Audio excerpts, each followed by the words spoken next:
Quand j'étais jeune, j'ai mené ma vie, on va dire, un petit peu comme tous les autres enfants de mon âge. Et puis, il se trouve que vers l'âge de l'adolescence, on se pose plus ou moins des questions. Je commençais à réfléchir à ce qu'est la vie. Et puis, en grandissant, c'est plus vers l'âge près de 20-21 ans, que je me suis posé vraiment des réelles questions sur le sens de ma vie, vers où on va, pourquoi on est venu sur Terre. Et j'ai commencé vraiment à réfléchir à Dieu, à penser à Dieu, à me poser la question, est-ce qu'il existait un Dieu? Est-ce qu'il y avait un Dieu sur cette terre? Donc à partir de là, je suis partie de ce que je connaissais, donc les 3 religions monothéistes. Et là, je me suis dit, bien, pourquoi la vérité ne serait pas dans l'islam? Et à partir de ce moment-là, c'était une période donc où je ne travaillais pas, où je percevais donc le chômage, et je me suis dit, bien, malgré le fait que je devrais chercher un travail, bien moi je ne vais pas aller rechercher un travail, je vais vraiment aller à cette recherche de Dieu.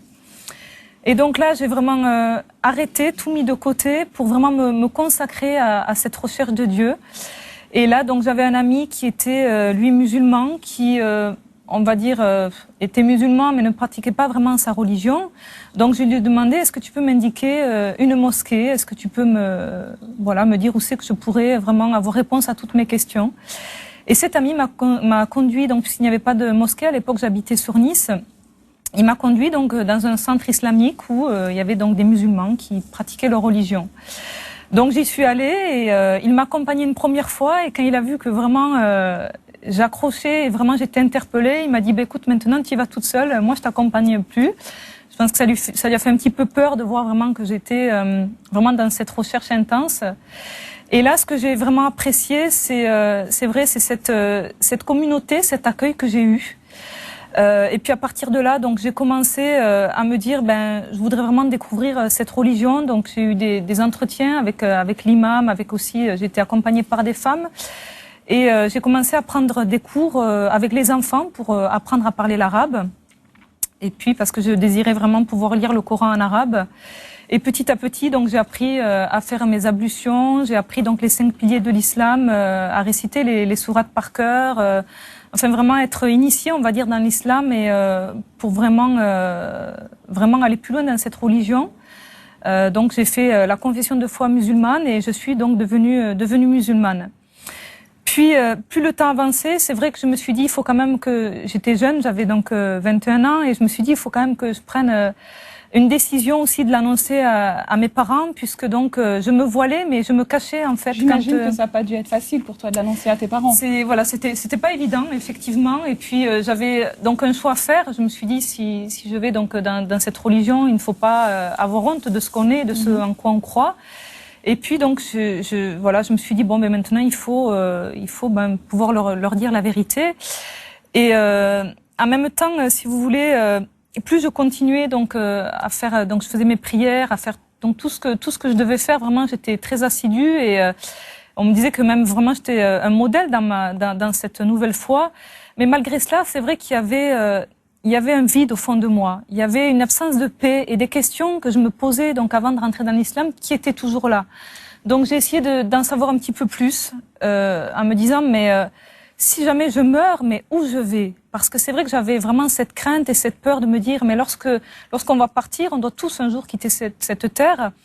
Où est-ce que je vais aller? Donc c'est vrai que là on m'a répondu qu'il ne fallait pas se poser trop de questions, qu'il ne fallait pas chercher à savoir.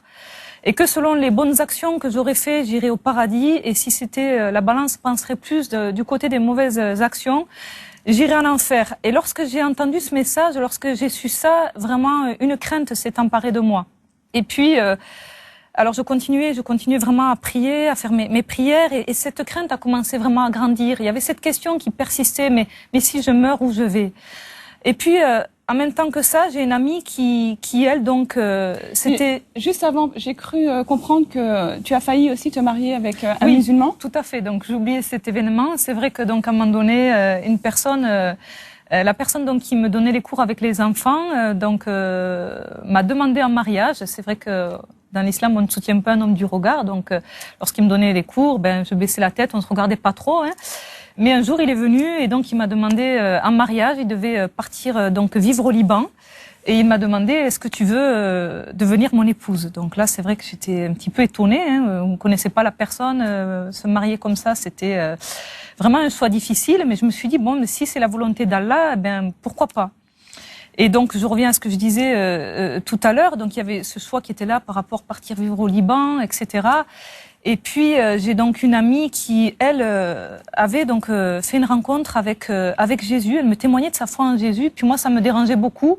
En tant que musulmane, il y avait des choses qui me choquaient, mais quelque chose qui était vraiment frappant chez elle, c'est qu'elle avait une joie, elle avait une paix, elle avait quelque chose de rayonnant que je ne trouvais pas en fait dans l'islam, la religion que je suivais, une paix, une assurance, quelque chose d'extraordinaire qui me dépassait totalement. Et donc à ce moment-là, je lui ai dit mais qu'est-ce qui s'est passé? Donc elle a commencé à me rendre son témoignage de ce qu'elle vivait, et je me suis dit mais quand même, j'étais vraiment interpellée. Et puis un jour, je suis rentrée donc chez moi. J'ai fait la prière donc du soir, et pendant ce moment de prière, j'ai eu comme un arrêt à mon cœur. J'ai cru vraiment en tout cas que mon cœur allait s'arrêter, et là je me suis dit mais c'est pas possible, qu'est-ce qui se passe? Donc j'ai appelé mon ami au téléphone. Nous avons donc prié ensemble, et là vraiment quelque chose s'est passé dans mon cœur, mais j'avais beaucoup encore d'opposition dans mes pensées, tout était confus, tout était mélangé. Et elle m'a dit donc il fallait vraiment que je fasse ma propre expérience, que c'était quelque chose de personnel. Et donc on s'est retrouvés ensuite un autre jour. On s'est retrouvés dans un endroit où il y avait vraiment beaucoup de monde.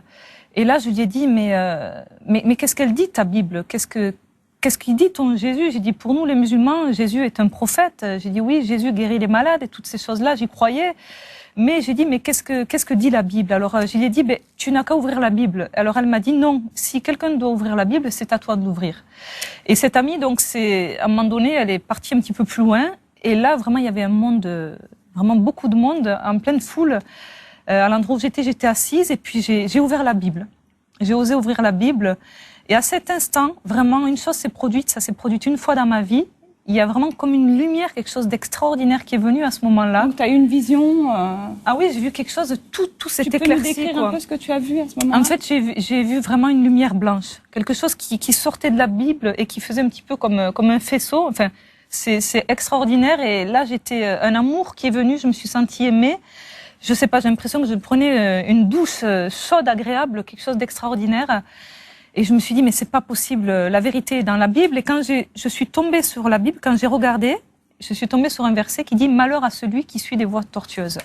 Donc j'imagine qu'à partir de ce moment-là, tu renonces à l'islam et à ton futur époux. Alors pas de suite, ça s'est pas fait comme ça, parce que c'est vrai que je crois que quand on a pratiqué une religion de tout son cœur avec sincérité, même si je ne suis pas restée très longtemps dans l'islam, mais je crois que les choses ne se font pas de suite. J'étais vraiment...